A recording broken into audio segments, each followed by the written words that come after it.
Crypto. All the crypto news in one place. Now, here's some good news, and I'm really happy to hear this. Trump says he has no plans to pardon jailed FTX founder Sam Bankman-Fried. You know, there's not too many things that would get me that pissed off, but if Trump did this, I would be really pissed off, and it would really, really be a bad look for Trump. I mean, horrible optics, right? But thank goodness he's not pardoning Sam Bankman-Fried. Sam Bankman-Fried needs to stay in jail along with Alex Mashinsky. These guys stole people's money. And there was no accident here. They knew what they were doing. And even though Sam Bankman-Fried's been tweeting at Trump and trying to kiss ass as much as possible, he needs to stay in jail. So this is great. I'm really happy Trump is not doing this. ETF inflows also not helping. Rather, I should say outflows. Yesterday, we had a negative 500 million day for Bitcoin, negative 100 million for Ethereum, negative 40 million for XRP, positive 2 million for Sol. That's good. But we had a negative day yesterday. So obviously a lot of people on Wall Street just dumping, and it's unfortunate.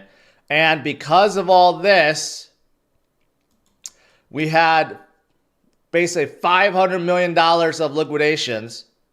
This also is probably holding us back. A lot of people are very excited, right? The last week or so, we had a pretty good recovery. I know people are excited, but when people get excited now, like the first move is just to go long, right? Rather than buy, they just go long. They throw their 5x, 10x, 20x on Bitcoin and Sol and XRP, and they try to ride it up. And the dollar used to be a promissory note. In other words, if you turn it in, it's worth some amount of gold or silver. Well, that went away. So what's it worth? Well, it's backed by the trust and confidence in America's institutions. It's military power. It's economic productivity. Well, that's fine until you wake up someday and you figure out, my gosh, we have no more economic productivity. We're not building anything. We're not producing anything. So how did all of these people become billionaires? Well, they became billionaires because of financialization. Financialization simply means transaction fees. You move money from one place to the next, and you take a fee as a result of moving the money. That's a very simplistic way to look at it, but it's accurate. And everybody believes that that money is worth something. But what's the evidence for it? Does it translate into anything? And of course, this is what you've come into, and you're an expert on this. You know much more about it than I do, about Bitcoin and why Bitcoin is such an enormous development, because it's independent of the banking system, which is why all of those billionaires hate it. They like the banking system because the banking system is their cushion. It's their, what's the right word, refuge. When things go badly, they go there. Well, how do they survive all the disasters? We went through 2007, 2008, and you'll remember there was a woman named Sheila Bair, and she was involved with the Freddie Mac and Fannie Mae, and she suggested in a meeting. So when people say that traditional finance is not like, when it's not manipulated and they don't do shady things, this is a good example of it, okay? Because after this announcement came out that the MSCI is not removing Strategy or any of the other DATs right now, Strategy stock pumped. It surged. So it's like they have all these private backdoor conversations and they know exactly what they're doing. We don't know who bought or who profited off of this. So realistically, at the end of the day, there will be a future review. We may see DATs get removed from the MSCI rating, but realistically, at the end of the day, traditional finance is filled with bigger scammers than crypto. Alright guys, let's take a look at some Bitcoin news. Just in, $161 billion VanEck predicts $2.9 million Bitcoin by 2050. 2.9, but yeah, by 2050. So we are nowhere near 2050. So it's gonna be what, 24 years from now.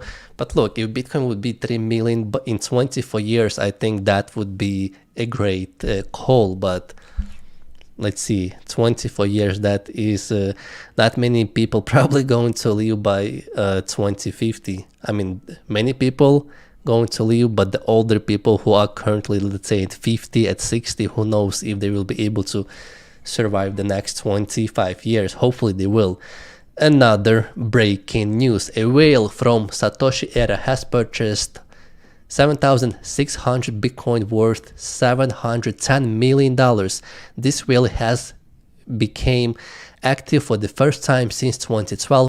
If you're a crypto investor, there are two big stories today that you want to talk about. The first one is the headlines around Zcash, where their entire development team has left. Basically, the main developers have basically quit, and those are the headlines. And if you look at the charts on Zcash, that's what the chart looks like on Zcash. It's gone down about 20% in the last 24 hours.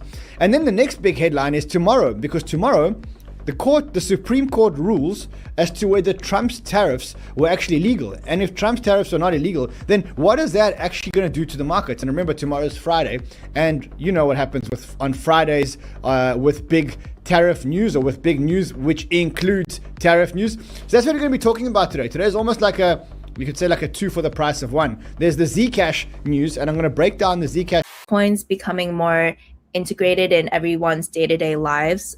Maybe not in the US first, but in Latin America, definitely, and other emerging markets. So in 2026, I think a lot of stable coins and payment rails will be more direct to retail, like direct to consumer, rather than just B2B. Privacy, of course, like everyone on Twitter is talking about that. But the need is there. It's because you don't want to reveal, your home address and how much money is in your bank account. Like every time you I'm sending like $1 to my friend and they just see everything behind the scenes.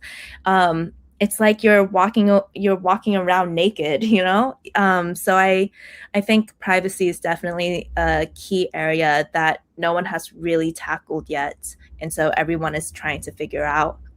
And of course, Bitcoin. I always tell my friends, when they're like, "What should I invest in?" Bitcoin.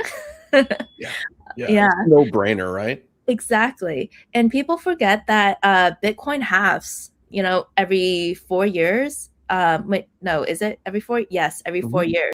All right, now here we go. The media isn't reporting on this, but it is extremely important. Allegedly, the EU has just ended, quote, crypto privacy following the UN Global Blueprint. And it looks like the UK, Australia, Japan, South Korea, Brazil, Singapore, UAE, Canada, and over 100 other countries have already agreed to roll out the same reporting rules. Even the US is negotiating alignment. Now, what they're talking about here is DAC 8. And what it does is it kind of means from now on, every exchange must report your name, tax ID, wallet addresses, and full transaction history straight to your government. It's kind of all part of a system designed by the unelected OECD, backed by the G20 and rooted in the UN's Agenda 2030 goal of full traceability of financial flows. It's not really about taxes. It's kind of like a global law no one voted for. And it's about building a fully monitored digital financial architecture, the type of system that CBDCs, digital ID, and that type of future slot into. And again, a lot of people have been posting on this. Now, here's the signal. Lola is always pretty on top of it. Now, Lola has a clarification on this and also a reminder on the importance of self-custody.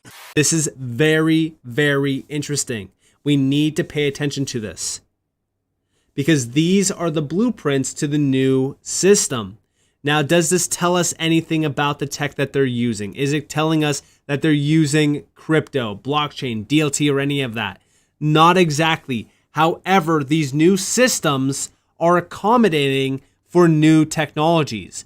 New technologies that could very well be stablecoins. It could be DLT. We already know that stablecoins in the UK are getting the green light this year because of this announcement from the FCA. And we also know that the UK is starting to regulate crypto in a big way so that they can integrate it into their system. But it all goes back to even ISO 20022 because that's the data to enable all of these things. Now, when we think about that, we also go to the BIS because back in June of last year, they put out a post regarding the next generation monetary and financial system. It fully breaks down tokenization. It breaks down tokenization, the platforms in which tokenization happens on. We're talking about a record year, 33 trillion in stablecoin transaction volume in 2025. Where do we see growth right now in stablecoins? Well, ROUSD is slowly creeping up, moving quickly, actually. 2 mints of 20 million RLUSD each on the XRP ledger. You have to understand, these stablecoin flows would otherwise be flows of liquidity and fiat that wouldn't be hitting any distributed ledger technology, right? If we didn't have these stablecoins coming on chain, all of these flows of liquidity would stay off chain, and we wouldn't get to see any of that appreciation, any of that utility, any of that liquidity coming on chain. Look likes, and what could it actually mean for XRP holders in the days ahead? So let's jump in. First, let's roughly find out what AWS is and why it's important and what are the connections and collaborations, and then we'll get into the video. Plus, I got additional content and video about the partnership, so we're going to connect it all together. We're going to have a little bit of fun doing it. So Amazon Web Services is a massive infrastructure and cloud platform doing well over $100 billion a year, and roughly with about 30% of global cloud infrastructure market. And Ripple is now a verified AWS partner with RippleNet integrated into Amazon Web Services. The partnership matters because it makes Ripple's payment stack cloud native and easily consumable by banks and fintechs already building on Amazon Web Services, but there's still no public evidence that extends to Amazon.com, the retail business. So I just wanted to make those two things absolutely clear from the get-go. And so how big AWS actually is, AWS generated roughly $108 to $115 billion in 2024. And as of quarter 4, 2024 revenue was about 28 to 30 billion. Doesn't have any numbers here on 2025. I do apologize. Its global cloud infrastructure market sits around 30 to 31%, and Azure is about 21%, and Google Cloud at 12%. Global enterprise cloud infrastructure was about $91 billion with Amazon. Notorious crypto lovers, JP Morgan, because we know that Jamie Dimon deeply loves us. Yeah, I know that he is not his institution. I just love making Jamie Dimon jokes. But JP Morgan, no additional comments needed. Super excited to see more TradFi fully composable DTs on chain. And this is the headline. JP Morgan brings JPM coin to Canton. Second extension after launching on Base. You guys can't stop winning. I hope that this year we will be moving a lot of value with the JP Morgan coin. But no, the one that came to mind is Broadridge, who started moving collateral for U.S. Treasury repo. And they are today close to almost 10% of the daily volume in the U.S. repo market. So the repo market in the U.S. today, again, big numbers, is $5 trillion of notional every day, and they do over 300. I think they got close to 400 billion of daily volume last year. Haven't looked at it in the last few days. And no problem moving that on these rails. Knock on wood. So far, we didn't have any issues. I mean, the numbers are just absurd, and it just blows my mind that all of this is happening when we have sentiment in the dump and people feel like we're in a bear market. We have just in 1.8 trillion Morgan Stanley to launch crypto wallet this year. So we do have, with all these massive banks offering crypto services, mass adoption coming in, and we have Morgan Stanley also to launch digital wallet for tokenized assets. So it's all about tokenization, bringing everything on chain. So we have Morgan Stanley onboarding the masses onto crypto. Guys, this year is going to be absolutely massive for cryptocurrencies, especially in the lens of mass adoption. And even from Caroline the Fan, we have quadrillions people. 2026 is a year of institutional adoption for crypto, digital assets, tokenization, and blockchain infrastructure. We have confirmations of quadrillions in value coming on top of a blockchain coming on chain. The main thing that we are looking at, though, is what's the odds? Well, the odds are about roughly 73%. This is updated from like 8:45 p.m. Now everyone is looking at this from Kalshi, which is a prediction market. But again, what's the actual odds here? I would say that they are pretty high. Initially, they were 76% on Polymarket. Bull Theory posted about this earlier yesterday. Now, this does give us a full, sort of in-depth view of exactly what's happening. So we have here Polymarket shows a 76% probability that Trump's tariffs will be ruled illegal. The Supreme Court is expected to issue its decision on Friday, today. If the Supreme Court rules against the tariffs, there are two big issues. Number one is, of course, refunds. Tariffs already collected may have to be returned to importers. That removes cash from the system and worsens government finances. When people hear this, they're shocked. They're outraged. How dare one person own 90% of the supply? And I'm going to explain to you why. If you look deeper into crypto, you'll find that the dirty little secret is that almost every crypto project has massive centralization in terms of ownership. But you can't fall for the trap of thinking that that's just good or bad, black or white. So what happened here, guys? Well, 40% of all the Ethereum that was in Tornado Cash in the 100 ETH anonymity set, 40% of all those 100 ETH chunks were sacrificed for this new project, provex.com. It uses ZK proofs, zero knowledge proofs, to allow one individual to sell crypto to another individual and prove that it happened without a centralized intermediary. You know, like an exchange that's corrupt, that gets hacked, that freezes your funds without telling you why. They censor everybody. So it's a big idea, right? Provex as a project, it's aiming to bring crypto above just blockchain tech, where it touches the real world and it proves that things happened and disintermediates one of the most cancerous aspects of crypto, which is centralized. Now look at this. CFTC issues no action relief clearing Bitnomial to offer event contracts. So divisions within the CFTC have given the green light for crypto-focused exchange Bitnomial to offer event contracts. So we know Mike Seelig was recently confirmed as CFTC chair. So we're starting to see continued progress. Shout out to Caroline Pham, who was the acting chair, did an amazing job. And we're seeing both the SEC and the CFTC continue to provide clarity, which is really great. Now, here's some good news, and I'm really happy to hear this. Trump says he has no plans to pardon jailed FTX founder Sam Bankman-Fried.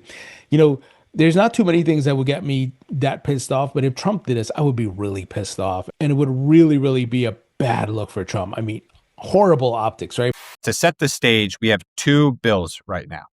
We have the Senate banking bill. It is the Republican Financial Innovation Act. This was a discussion draft released from Chairman Scott, Senator Lummis, and some other Republicans, a Republican-only draft. And then you have a Senate Ag draft that just focuses on things in the Ag Committee's jurisdiction under like the CFTC regulatory components. That was a discussion draft released earlier this year in, I believe, late October as well. Where we are headed right now is that both of those drafts will be going towards a committee markup. This is the next step in a legislative process where they will have an open forum. It'll look a little bit like a hearing, but they will just be going through the text, and hopefully there will be updated or revised text from when we last saw the discussion drafts. They will be going through the text, and then the goal at the end of that markup is to amend it, revise it, change it based off what members' interests are, and then to vote the bill out of committee. We want each committee to vote their discussion drafts out of committee after the bills are formally introduced. And then you have to reconcile the two bills. Then it's got to go to the full Senate floor. Then hopefully the Senate will pass that with a bipartisan vote, because we'll need 60 votes in the Senate. So we'll need Republican and Democratic support. And then you have to send it back to the House, because the Senate did what the Senate always does. And even though the House passed the Clarity Act with the overwhelming bipartisan support, the Senate said, you know what, we're going to change it completely. Now, this is the global head of transaction banking at Standard Chartered saying that we can use ISO 20022 to bridge between traditional and decentralized finance. And they specifically mention, of course, Ripple and Ripple's XRP, which I find very interesting because, again, this is clear confirmation coming from a bank employee. But also, when you combine the data from ISO 20022 with, of course, these new technologies, you have a perfect innovation system. This is where we see the big picture unfolding, where crypto basically becomes the driver of this new system. So ISO 20022 unlocks that clear data, and it allows you to combine it with these new technologies, and there you have the new system. Now, at the same exact time that this is happening, we already know that thing could be interesting. Right now, the situation in Iran is getting more complicated. According to reports, the internet is down, communication is down. We'll see what happens there. The US has been saying that they might join the party there. So that could create some geopolitical tension and could potentially drop the markets. Also, there's the possibility that the Iranian government, we talked about this in previous videos, maybe they're doing shenanigans with the crypto that they own. Maybe they'll be shorting the market. Guys, we have this tweet, this Mr. Pool tweet, literally activating in 24 hours, and that is as of early January 2026, we have the Supreme Court, scheduling an opinion announcement session for Friday, January 9th, which is tomorrow. And we have multiple sources indicating that this is the earliest possible date for the tariff decision. So expect a lot of volatility, and we'll see how Trump reacts to the Supreme Court and how the Supreme Court reacts to the tariffs, guys. A very, very massive day tomorrow. And we have also predicted programming from the 1%, the Hollywood movies. We have Greenland 2. Migration opens in theaters on January 9th, the exact same day as we have the Supreme Court announcement with Trump, the Mr. Pool tweets. And this timing is impeccable as we have Trump's Greenland annexation on the table. We could see Trump taking over Greenland. The S&P is up 15%. The NASDAQ 100 is up 20%. Gold is up close to 60% this year. No, I'm just saying. Do you want to reverse? Hold on, Carol. Do you want to reverse that? I mean, do you want to go back 2 years? A cold feet on the jobs data, and then I pulled back on it, lost $60, but there may still be a move in the short. I knew I didn't have a good thesis on. I mean, the short looked actually pretty decent. It was a descending triangle that breaks out, but I got shook on the data, I guess. And I let the data get to my head. Let's see what happened to the jobs data that just came in today at 10 o'clock and kind of what went down here on Wednesday. JOLTS job data right there, 7.5 million. Actual forecast was 7.6 the previous, so less jobs, which, you know, puts pressure on the Fed to cut rates, but is negative. It's like a bearish tone. You know, you usually get a pullback when that happens. On the NASDAQ, on the S&P. Daily Bitcoin price chart, we can see that obviously over the last few days, the price ran into this area of resistance here, which is still acting as very strong resistance, which is actually at around 94,000, but really in between around 93 to 94K. We have a lot of resistance around there on the price chart, which I've been warning about for a very long time now on the channel. So still expect a lot of resistance around that area, especially in the upper end of that area, so closer towards 94,000, acting as very strong resistance. But while we've been playing out a bit of a rejection over the last few days from this exact area of resistance, obviously if we're zooming further into the short term, taking a look at the 6-hour Bitcoin price chart, the price of Bitcoin came down exactly towards this previous line of resistance here in the short term, which is now acting as new support. And this is sitting at give or take $90,000. And once again, this is exactly what I talked about in my last video before it all happened. I said, watch out for this area, give or take 90,000. That is the next support for the price of Bitcoin, where we could likely bounce at. And what is happening right now, we are seeing an exact bounce from give or take 90,000. And so now that all of this is playing out as expected, what do I predict moving forward? And well, right now, I actually predict a little bit more of a relief like this. We're also getting an RSI retest right here. Okay, you can see we've already had a couple nice touch points on this RSI trend line. We're getting another one right now. It's good. RSI moved too fast. Cool it off, baby. Cool it off. We like that. We like cooling off RSIs. All right. So this is good. What's also worth noting here, if we don't go down to Goblin Town, if we continue to hold this support line, do not fall underneath it. Therefore, Goblin Town will be delayed for the time being. This is essentially turning into a nice big fat ascending triangle where the lows keep moving higher. Okay, we keep tapping on the door of this 94K resistance zone. We've hit it 3 times now.